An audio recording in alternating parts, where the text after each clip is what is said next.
Иван е графичен дизайнер и има проблем. Клиентът, за който е изработил уебсайт, не му плаща. За да може Иван да получи парите си, той има нужда от адвокат.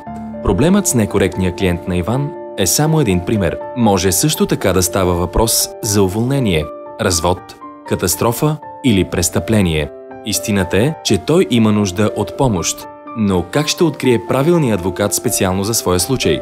Естествено, Иван би могъл да потърси в телефонния указател, да попита своите приятели или просто да погледне в Google. Но това би му коствало много време и нерви. Иван обаче може да постъпи умно и да посети elaw.bg. Тук той описва за няколко минути своя казус и след малко време компетентни адвокати, които специализират в областта на неговия случай, му изпращат конкретни оферти. Иван избира офертата, която най-много му допада и така намира правилния адвокат за своя случай, без да губи време, пари и нерви.